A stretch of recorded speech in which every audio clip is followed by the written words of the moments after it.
Hello all, सगळ्यांचं स्वागत आहे आपल्या ड्रीम एमपीएससी या यूट्यूब चॅनलवरती.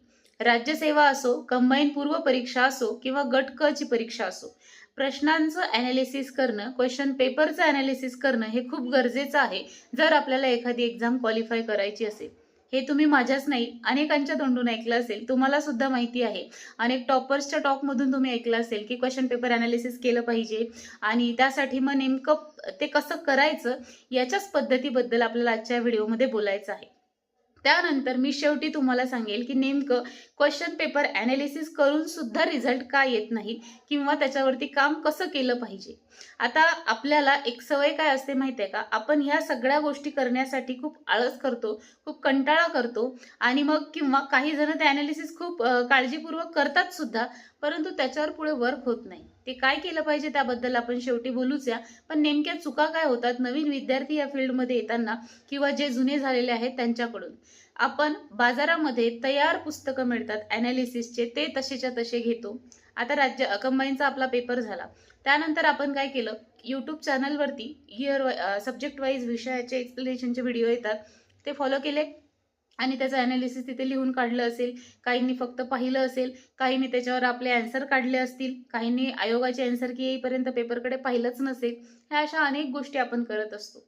या रटाळवाण्या प्रोसेसमध्ये जात असताना एक ॲस्पिरंट म्हणून आपण काय केलं पाहिजे ह्या गोष्टी खूप वर्षाच्या अनुभवानंतर आपल्याला येत असतात. काही जणांकडून त्या जर प्रॉपर फॉलो झाल्या नाही तर मग रिझल्ट येणारच नाही. आणि जर तुम्हाला प्रॉपर त्या फॉलो करायच्या असतील तर तुम्ही त्या सगळ्या गोष्टी करताना एक काळजी घेतली पाहिजे. ती म्हणजे ह्या सगळ्या गोष्टी तुम्ही स्वतः केल्या पाहिजेत, कारण एक्झाम ही तुम्हाला स्वतःला द्यायची असते. कंबाईन पूर्व परीक्षेमध्ये अनालिसिसचं रेडीमेड बुक बाजारामध्ये मिळतं. बरेचसे विद्यार्थी ते एकच पुस्तक आणतात आणि ते एकच पुस्तक वारंवार वारंवार वाचत असतात. कुठल्याही लेखकाच्या कुठल्याही पुस्तकाला मला काही म्हणायचं नाहीये, पुस्तक खूप छान आहे, ते पुस्तक तुमच्याकडे असायलाच पाहिजे. परंतु ते अनालिसिस करणं ही तुमची जबाबदारी आहे आणि ते तुम्ही स्वतः केलं पाहिजे. ते पुस्तक तुम्ही 10 वेळा वाचाल, 20 वेळा वाचाल, तुमच्या त्याच्याकडून रिव्हिजनही चांगल्या होतील, परंतु त्याचा तितकासा आउटपुट तुम्हाला दिसणार नाही. आणि आता तर क्लास नोट्सचं फॅड आलेलं आहे. आधी इतकी इतकी साईज असणाऱ्या क्लास नोट्स आता वाढून वाढून वाढून चांगल्या पुस्तकासारखे रूप घ्यायला लागलेले आहेत. का होतं हे? डिमांड वाढते आणि जुन्या एडिशन तुम्ही परत परत असल्यावर घेणार कशा नवीन? मग ते ॲड ऑन झाल्याशिवाय नवीन एडिशन तुम्ही विकत घेणार नाही. त्यासाठी त्याची साईज वाढवली जाते. प्रत्येक वर्षीचा आलेला नवीन नवीन प्रश्न त्याच्यामध्ये ॲड केला जातो. आता हे सगळे पुस्तकं तुमच्याकडे उपलब्ध नाही आहेत का? आहेत. मग त्या क्लास नोट्सची आपल्याला गरज काय आहे? जरी त्यातले 14 पैकी 15 प्रश्न आले, बरं असू द्या ना तुमच्याकडे. असल्या तर काही वाईट नाहीये. त्याच्या रिव्हिजन केलं तुम्ही तर काही वाईट नाहीये. पण हे तुमच्यासाठी फ्रुटफुल असेल का? तुमची पूर्व निघेल, पण मुख्यसाठी तुम्ही तिथे अडचणीत याल आणि म्हणूनच अशा कुठल्याही शॉर्टकटच्या मागे न लागता आपण जी काही परीक्षा देतोय तिथे आपल्याला फक्त एक स्टेप नाहीये ना. आपल्याला प्री नंतर मेन्सची तयारी करायची आहे, ज्याच्यासाठी आपल्याकडे कदाचित कमी वेळ मिळेल आपल्याला आणि मग त्या वेळेमध्ये ती धावपळ होऊ नये यासाठी आता जो काही यापूर्वचा काळ असतो तिथे आपल्याला ॲक्च्युअल हार्डवर्क करणं गरजेचं आहे. युद्धात कमी रक्त सांडण्यासाठी आपल्याला आधी चांगली मेहनत करावी लागते. तोच हा काळ असतो जो प्रीच्या आधी आपल्याला खूप चांगला मिळतो आणि आपण तिथेच चुका करतो. आपण खूप काळजीपूर्वक पेपरचं अनालिसिस करतो, परंतु त्याला देव्हाऱ्यात ठेवल्यासारखं आपल्या डेस्कवरती ठेवलेलं असतं, आपल्या स्टडी टेबलवरती ते लायब्ररीमध्ये पडलेलं असतं. किती विद्यार्थी अनालिसिस केलेली जी काही आपली पेज असेल किंवा बरेचसे विद्यार्थी पेपरवर करतात. पुढे मी तुम्हाला त्या मेथड दाखवेलही. ते सोबत ठेवता का तुम्ही? आणि ते वारंवार पेपरवर केलेलं वाचून त्याचा तितका फायदा होतो का? अजिबात होत नाही. बरं मग आता नेमकं केलं काय पाहिजे त्याबद्दल बोलूया. तर पहा, पहिल्यांदा तर आपला जो काही सध्या ताजा झालेला पेपर आहे कंबाईनचा, त्याचं अनालिसिस तुम्ही स्वतः तुम्ही जे जे रेफरन्स पुस्तकं वाचलेत त्यामधून केलं पाहिजे. मग आता तुम्ही वाचलेल्या पुस्तकामध्ये तुम्ही कदाचित वाचलं, तुम्हाला कन्फ्यूज झालं असेल, आठवलं नसेल, तर तुम्ही ते क्वेश्चन पेपरवर जर तुम्ही ते सोडवून पाहत असाल तर इट्स ओके. तसं करा. तुम्ही तुमच्याकडचं रेफरन्स पुस्तक घ्या. त्याचं जे प्रश्न आहे, समजा आता पहिला प्रश्न इतिहासाचा वसाहतवादावरती आहे, मग वसाहतवादाबद्दल वाचा आणि त्या प्रश्नाशी रिलेटेड काय तुम्हाला तिथे लिहायचं आहे ते लिहा.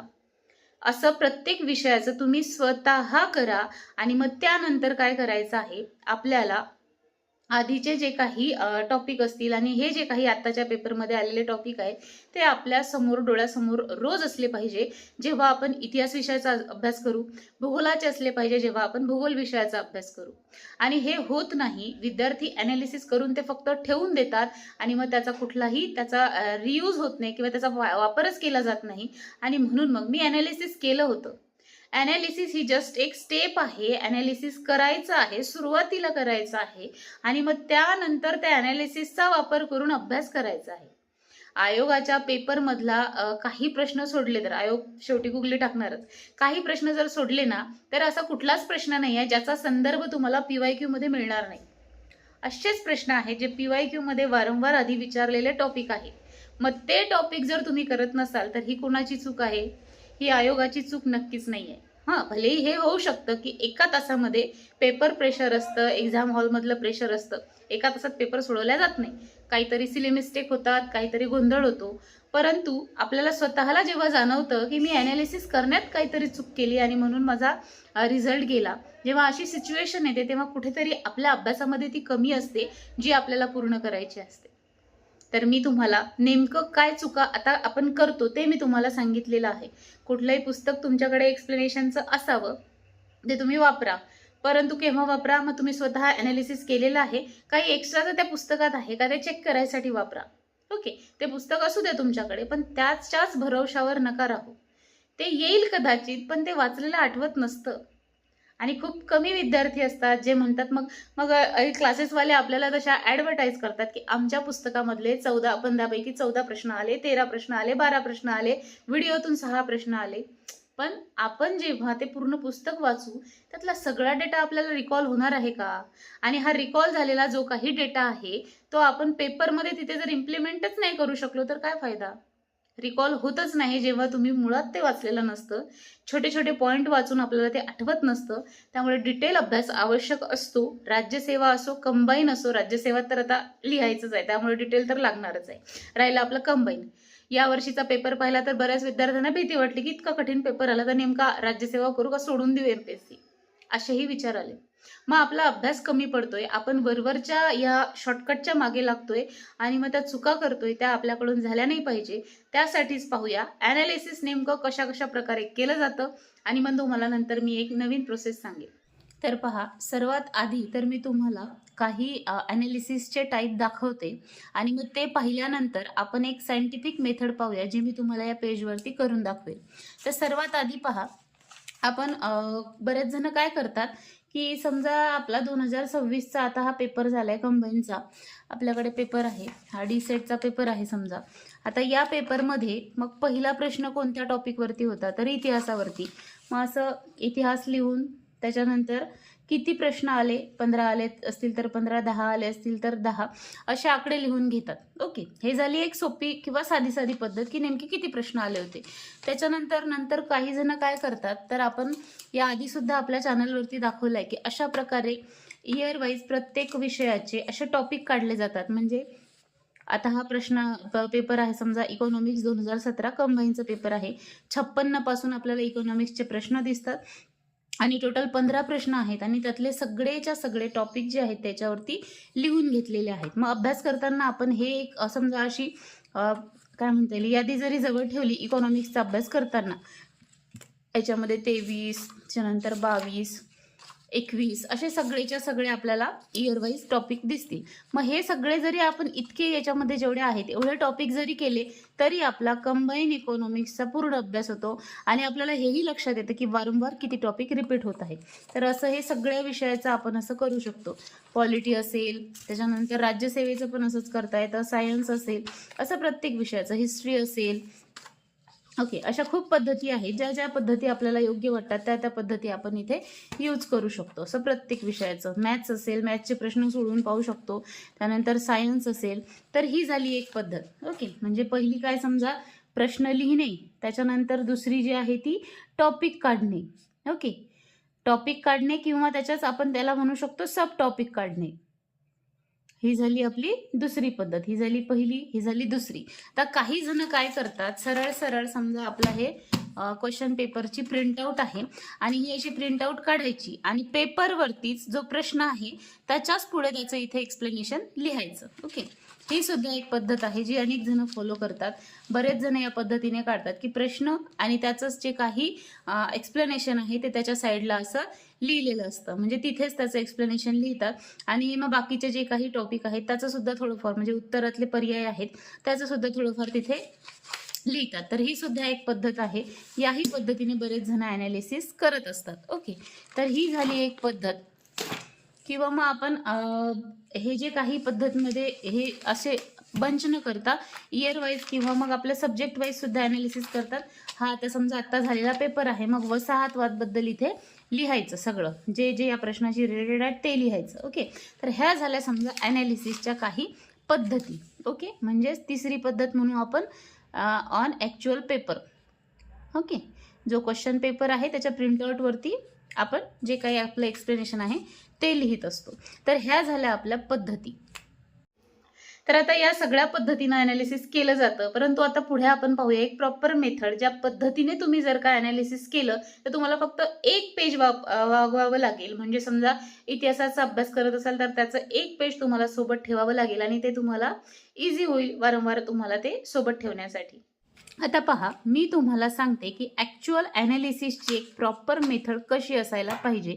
जी मी तुम्हाला दाखवली त्याहीपेक्षाही वेगळी आहे. तर आता हे एक आपण कोरं पेज घेतलं, याला आपण 4 पार्टमध्ये असं डिवाइड करूया. याच्या आधीही मी सांगितलेलं आहे. ॲक्च्युअल आज आपण पाहूया कशा प्रकारे करायचं. ओके, आता हा पेपर आहे. जे समजा आपण या यादीवरती मी तुम्हाला दाखवलंय ना, ते सेम या एका पेजवरती कसं करायचं ते सुद्धा मी तुम्हाला दाखवते. तर समजा हे भूगोलाचे प्रश्न आहेत 2018, ओके, 2019, 2020 असे. मग आता आपल्याला इथे आपला जो काही सब्जेक्ट आहे त्याचं पहिल्यांदा इथे नाव टाकून घ्यायचं आहे, जिओग्राफी. आता आपला पेपर आहे कंबाईनचा म्हणून आपण इथे कंबाईन टाकूया. ग्रुप बी ची एक्झाम आहे आपली. मग आता आपण समजा 2018 पासून घेतोय तर इथे टाकायचं 2018, 2019, 2020, त्यानंतर 2021 आणि याच पेजला असं फोल्ड करायचं.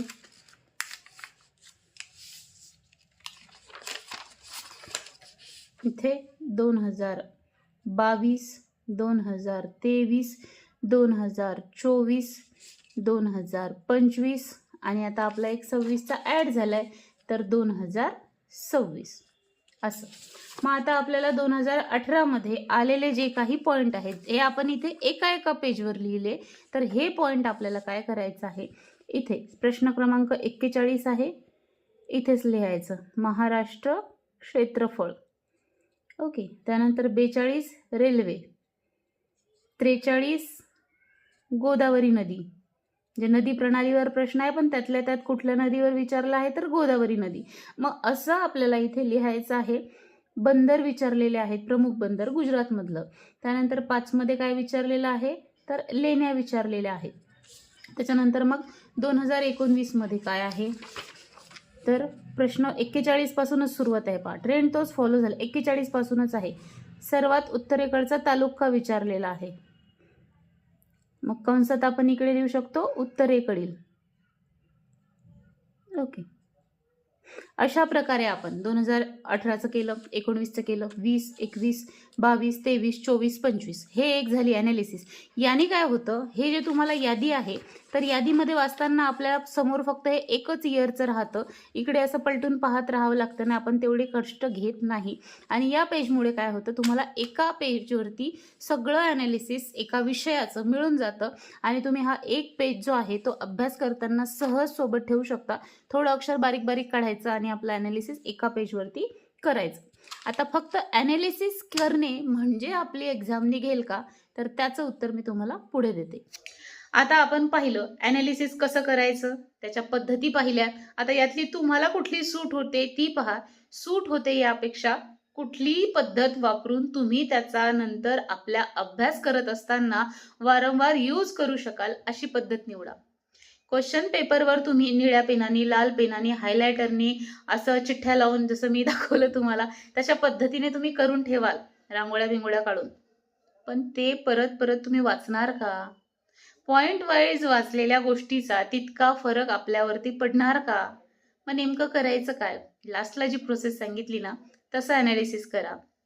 तुम्हाला एका पेजमध्ये सगळे विषयाचं ॲनालिसिस तिथे मिळून जाईल आणि मग त्या ॲनालिसिसमधून तुम्ही तुमच्या विषयामध्ये कुठला कुठला टॉपिक सुटला त्याच्यावरती एक छोटीशी टिक करत चला. पुढच्या अभ्यासाच्या वेळेस तो टॉपिक कंप्लीट करून आधीच्या टॉपिकवरती वारंवार रिव्हिजन देत चला. रिव्हिजन खूप महत्त्वाची आहे. ॲनालिसिस केल्याने रिझल्ट येत नाहीत. ॲनालिसिस म्हणजे आपली जी चूक आहे ती शोधणे आणि ती चूक शोधल्यानंतर किंवा ती गरज ओळखल्यानंतर पुढे त्याच्यावरती काम करणे. ॲनालाइज झालं तुम्हाला की या टॉपिकवर आयोग प्रश्न विचारतोय, मग मी हा टॉपिक वारंवार करायला पाहिजे. 17मध्ये, 18मध्ये, 19, 20, 21, 22, 23, 24, 25, 26 आत्तापर्यंत आयोगाने याच्यावरती किती वेळा प्रश्न विचारलाय ते मी बघितलं पाहिजे आणि ते सगळे ॲस्पेक्ट्स माझे वाचनातून कव्हर झालेले आहेत का ते मी पाहिलं पाहिजे. ChatGPT वापरून मी पास झालो, 160 दिवस वाचून अभ्यास करून मी पास झालो, हे सगळ्या खोट्या गोष्टी असतात. अभ्यास असल्याशिवाय कुणीही पास होत नाही, MPSC मध्ये तरी, नीटमध्ये नाही. ओके. आपल्याला आपल्या या परीक्षांमध्ये पास होण्यासाठी एका प्रॉपर स्ट्रॅटेजीने जावं लागतं आणि ती प्रॉपर स्ट्रॅटेजी जोपर्यंत फॉलो होणार नाही तोपर्यंत रिझल्ट्स येणार नाहीत. तुम्ही म्हणसाल मग इतकं किचकट काम हे किचकट करत बसायचं, मग अभ्यास नेमका करायचा कधी? तुम्हाला रोजचा 6 ते 8 तास अभ्यास करणे खूप गरजेचं आहे. जेव्हा तुम्ही MPSCचा अभ्यास करताय तेव्हा बाकीच्या गोष्टी करणं गरजेच्या नाही आहेत किंवा त्या करूच नाहीत एका ॲस्पिरंटनी, होतच नाहीत. आमच्या अनुभवावरून सांगतो की अभ्यासासोबत फालतूच्या गोष्टी केल्या की अभ्यास होत नाही. आपल्याला असं वाटतं की अभ्यास होत आहे पण तो नाही होत. आणि मग म्हणूनच तुम्ही 6 ते 7 तास, दिवसातले 8 तास तरी आपल्या या एक्झामसाठी द्या. आणि जेव्हा तुम्ही एवढे तास देताय डेडिकेटेडली तेव्हा या सगळ्या गोष्टी त्यात होणार आहेत. असा कितीचा वेळ लागणार आहे एका ॲनालिसिससाठी? शेअर केल्यात आपण सब टॉपिक, पण ते तुम्ही तुमच्या डोळ्यांनी प्रश्न जाऊन पाहता का त्या पेपरमध्ये? ते गरजेचं आहे. आणि जोपर्यंत तुम्ही स्वतः जाऊन तो प्रश्न पाहणार नाही, कसा प्रश्न फ्रेम झालेला आहे, पुढच्या वर्षी कसा फ्रेम झालेला आहे त्याच टॉपिकवर, त्याच्यानंतर कधी विचारलेला आहे, सगळं जेव्हा तुम्हाला तुमचं कळणार नाही तोपर्यंत रिझल्ट येणार नाहीत. लकीली काहीही होत नसतं. हार्डवर्क गरजेचं आहे, ॲनालिसिस करणं गरजेचं नाही आहे, त्याच्यावर नंतर काम करणं गरजेचं आहे आणि आपण तिथेच कुठेतरी चूक करतो आणि म्हणून आपला रिझल्ट येत नाही. आयोगाची नस ओळखा. क्वेश्चन पेपर आपल्याला आयोगाने दिलेला एक काय म्हणता येईल क्ल्यू आहे, टिप आहे की पुढच्या वर्षीचा पेपर कसा येईल आणि त्यावर तुम्ही काम करा.